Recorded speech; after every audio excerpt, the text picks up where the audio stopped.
Okay, so you are going for 4.5 inches by 9 inches, and the color mode RGB. If you want to print, you go for CMYK. Okay, now grab your rectangle tool and then make a big rectangle. Not that big. You just make a rectangle, then you place it in the center. And for the fill, you can choose any color, but the stroke has to be white. All right, and the stroke size around 12, 13. Then you duplicate one to the right, make it smaller than the first one. Then you duplicate one to the left. Okay, so align them well, then increase the three together in such a way that we will lose one side of the two smaller rectangles. All right, just like this. Now select all the three and duplicate them below. Just drag over them, then hold Alt while you drag them down to duplicate. All right, now it's time for a hero image, but I think the space is small, so let's drag over everything and then bring them down a little. Okay, now I have this camera image right here. Link will be in the description as usual. Let's send it to the back and then increase the size a little.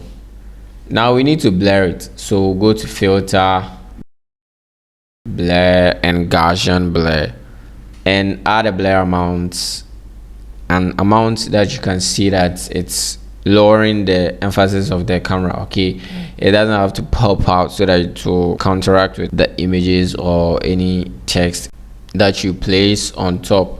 So grab your rectangle tool again and let's do some rectangle right here. This is what I'll put the logo on. Now go to the properties panel and make sure you unlink them, then increase the bottom right radius of the rectangle like that. Okay, so we are going to bring the logo. I'll choose the black one because the background is white, and then I will place it on top. Then let me add a margin on top. I normally do this in professional works. I don't know why I don't do that in YouTube videos. Okay, so let me place it below that, and let me add another one from the left and the right. Okay, so now we need to add our hero text. Okay, let me adjust that. Okay, but today I'm not going to use the text that I used in my previous videos. In this video, I'm just going to grab the text to and then type photography, and I'm going to change that the fonts, or make the font color white, right? And I'm not going to make it caps, but just small letters. Okay, and I know some of you might be asking or maybe saying this is the header, so why are you making it small letters? Don't just stick to one rule, bro. Break some rules. All right, and for the studio, I'm actually going to use script font. Okay, I got this, and don't worry, all the fonts, especially the scripted one, I will leave the link in the description to my Telegram channel. And if you haven't joined the channel, kindly join the channel on Telegram, because from now on I will just be posting resources and fonts that I use for my professional designs. I normally post resources that I use in my videos, but from now on I will just post, or I will just place resources even though there will be no video on the channel. So you can just grab new resources and fonts and vector arts so that you can use them in your designs. Okay, so kindly join the channel. Tell a friend to tell a friend to join the channel on Telegram. That's where I'll be placing new resources. Okay, so enough of the talking and let's continue. By the way, link in the description, kindly check it out. But I don't know why I've been using this one way style for the services and not willing to change it. Maybe I just want to, show you some of the layouts, not necessarily the services, because I know some professional photographers will prefer, they will be adding more services and stuff like that. Yeah, but I just want to show you the layouts so that you could get inspired and something like that. All right, maybe the images has to be here, and you can use this space for all your services. All right, I know a lot of photographers will prefer a bunch of services for their flyers or roll-ups. Okay, so I just stick to this kind of one-way services that I'll be using. And if you prefer a new one, just let me know in the comment section. And from here, as you can see, just be clipping images in these rectangles. Okay, this video is actually a simple thing to do. That's why I've shifted from the instructions or like do this, do that, because I've been doing these things in the previous videos. Okay, this is just a layout. That's why I've been talking and talking and talking. So from here, you can just watch the tutorials without me talking or something like that. So I'll see you at the end of the video. To remind you to subscribe to my channel, like this video, and leave a comment if you get inspired, and also share this video.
Okay, so I'm back again, and I think from here we can say we're almost done, or we are done with it. Okay, so just a few touches. Can just be adding lens flares in places that will actually make the roller banner beautiful. Okay, and that's it, guys. Thank you for watching. Don't forget to subscribe to my channel, share this video, like, and leave a comment below. And I'm out. Peace.